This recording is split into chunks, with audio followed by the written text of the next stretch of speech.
Hello, my name is Jim. Welcome to my booktube channel about books and reading and stuff. The first book I want to read is Anna Karenina by Leo Tolstoy. This year I read some short stories by Leo Tolstoy. I did also try to read War and Peace and failed. Sophia Clay, I'll link to her video here, is starting a read-along of Anna Karenina from the 6th of January. She'll be reading it in Russian, but talking about it in English. I'll be reading it in English, if I can find a copy. In this video, I want to talk about Anna Karenina by Leo Tolstoy. This is a mammoth, and the only way to eat a mammoth is a bite at a time. It's not a book to be rushed. Originally, like many books from the late 19th century, it was released in parts so that the original readers wouldn't have read it all through in a few days. It's a long read. I started in January. I was happy to find this. There was a read-along organised by Sophia Clay. Sophia Clay has read this book a few times and she has a lot of interesting things to say about it. She can also read it in the original Russian and she explains this in English. I'll link to her videos here. I'm often asked, are you enjoying it? Yes, I'm enjoying it. I've probably read about 15 other books at the same time whilst I've been reading this. Being on booktube, I want to finish some books so I can talk about some books. I had this difficulty when I began on booktube because then I was reading this, Dombey and Son, another weighty tome, and it took me over a month to finish this, so I had a finished book to talk about. There are many translations of Anna Karenina.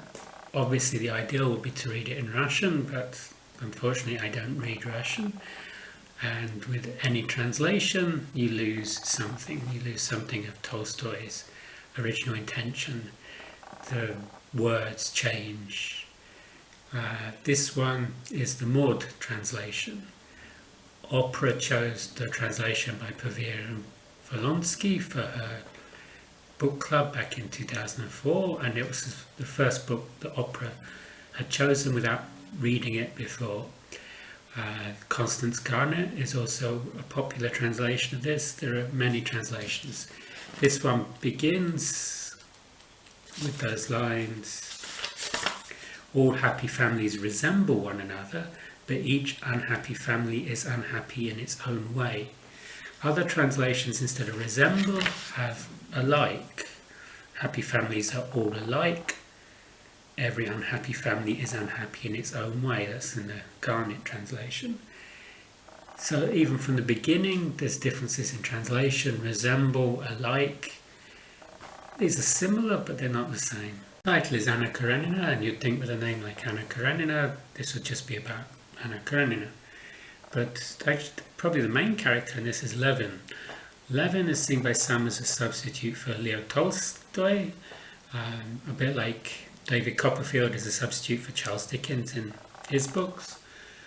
And the two characters are Levin and Anna Karenina, they have very parallel storylines, but they tend to be going in opposite directions each time.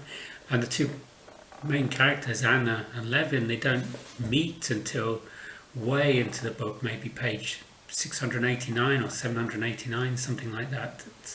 And they only meet then for a brief time. It's a story about many things. It's a story about love. It's a story about hypocrisy.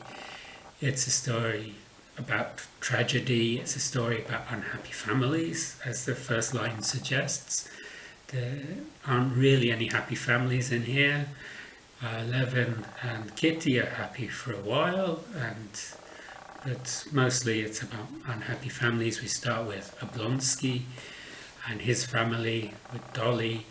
Oblonsky's cheating on his wife with the governess, and Dolly finds out and is devastated by this, and this sets the tone for the rest of the novel.